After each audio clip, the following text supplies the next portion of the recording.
Hi guys, it's James here from Optics Warehouse, your night vision and hunting specialist, and today I'm just going to be showing you this quick step-by-step guide if you think your digital scope is losing zero. I'm going to be going through a few pointers that you need to check on your rifle beforehand before determining that it is the actual digital scope itself, because I can tell you now categorically that 9 out of 10 scopes that come back to us, digital scopes that come back to us for say their loss of zero, aren't losing zero, and in fact it's actually to do with the setup on your rifle. So as I said, I'm going to work from the front of the rifle right to the back, make sure all areas are covered. Do forgive me if there is a bit of interference. There is a slight bit of wind up here today, but we thought we'd get outside on this nice summer's day just so we can show you exactly what's going on. So here we have a classic foxing setup. This is a Tikka T3X 204. So quite a fast round, and it's got a swanky Stella SQ50 top of the range thermal weapon scope on top of it.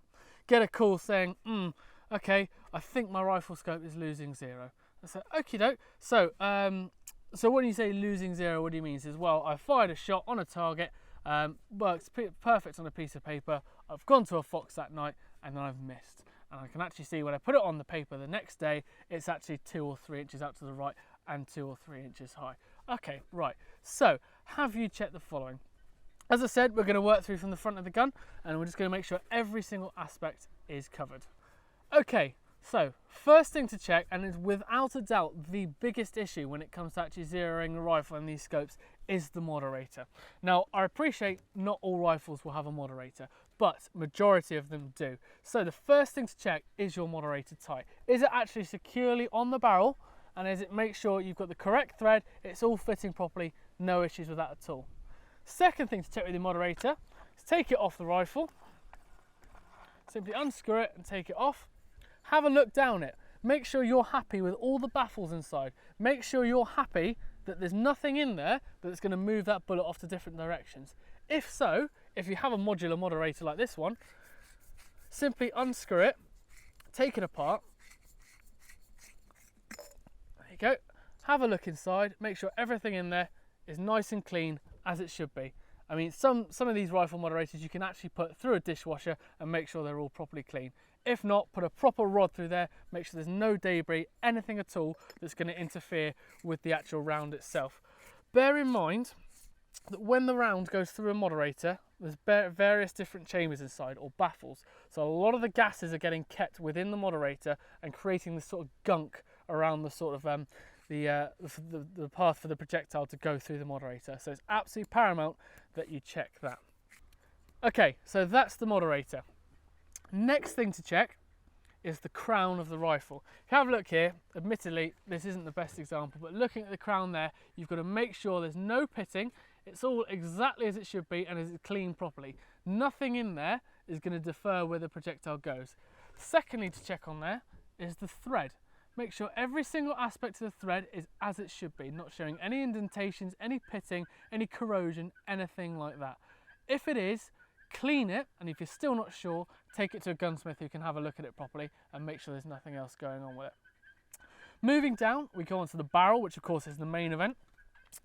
Make sure there's no rust, anything like that, anything that you can see corrosion that may have pitted into the actual barrel itself. I know that's obviously an extreme case if it has done that, but especially with a stainless barrel like this, make sure you have got it nice and clean, etc.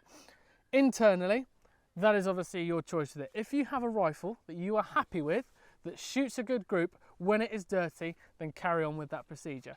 However, if it is starting to cause issues, I recommend you highly clean your rifle. Now, me personally, I tend to clean the rifle after every 5 shots. Now, I know that sounds a bit pernickety perhaps, but I like to make sure I've got a nice clean bore every single time I go out shooting. And always remember as well, when you are zeroing, the first shot you're going to take is going to be a cold bore shot. There's no heat has gone through that barrel at all. So remember, that is going to be slightly off compared to the rest of your group. Coming on to cleaning, going back to the chamber, I'll just take the bolt off here. Coming onto the chamber, as you can see, make sure that is nice and clean in there. Make sure the face inside is nice and clean, no corrosion, no pitting again. So as you can clearly see, I'm going on a lot about rifle maintenance.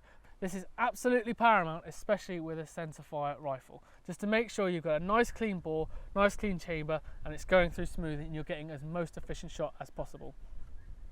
Behind the chamber, of course, you've got the face of the bolt. Make sure that's clean, make sure that's got no corrosion, no pitting, anything like that. Make sure that is all functioning as it should be. In terms of the external of the barrel, make sure if you've got an aftermarket stock on, so let's say you've got a GRS, an MDT, a Macmillan, a Boyd's, anything like that, make sure you still have a free floating barrel.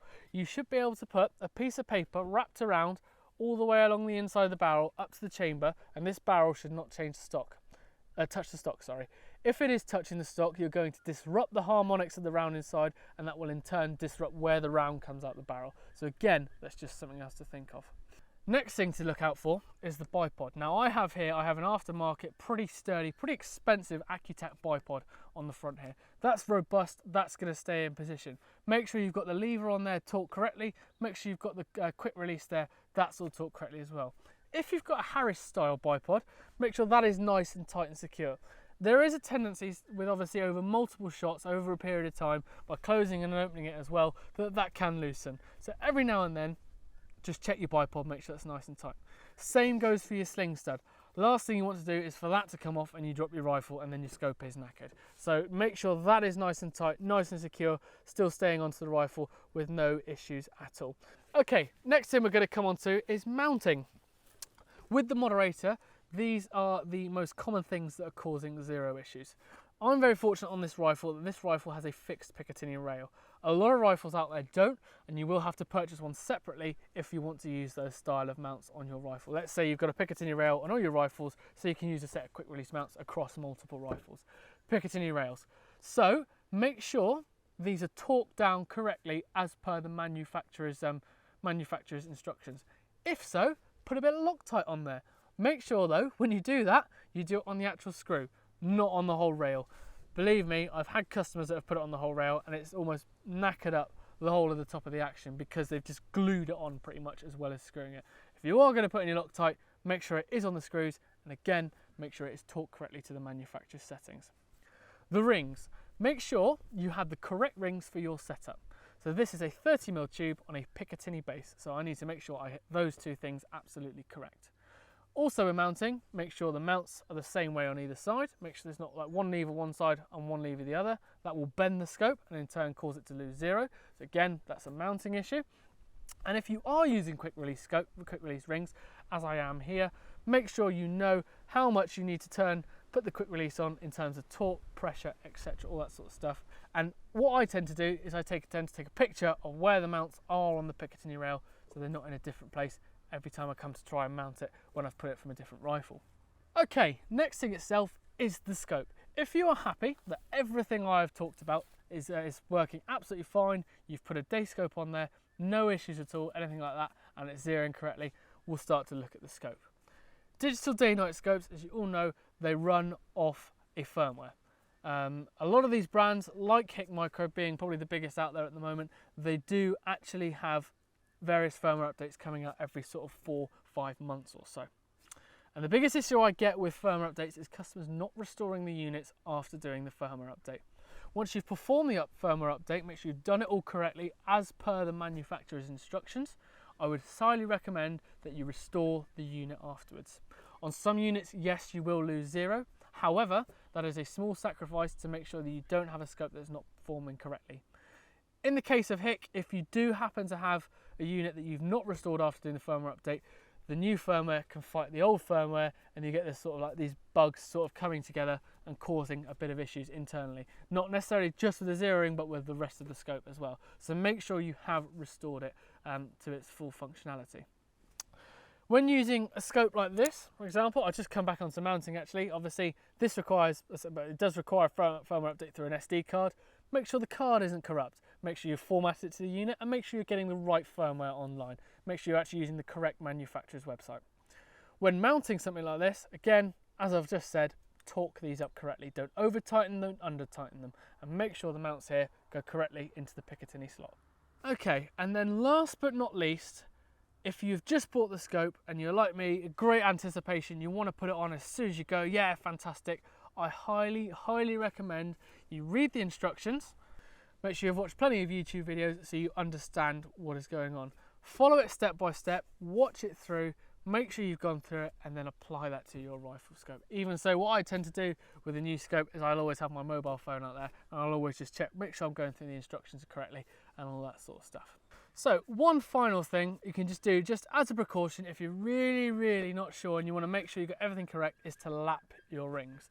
Now, a lot of you may not have heard of what lapping rings is, but of course it is just to absolutely make sure you've got your rings in the correct centric position on your rifle. There are plenty of lapping kits available, and what it does, it makes sure that these two rings are lined up exactly as they should. No twisting, no bending, nothing's wrong either side, so you have got a completely centric motion there, a nice axis for the scope to then line, and you've got no issues with it at all. So guys, that is pretty much it. As I say, I've covered this quite extensively. I hope you've managed to stay with me for the whole video and I've not bored you too much.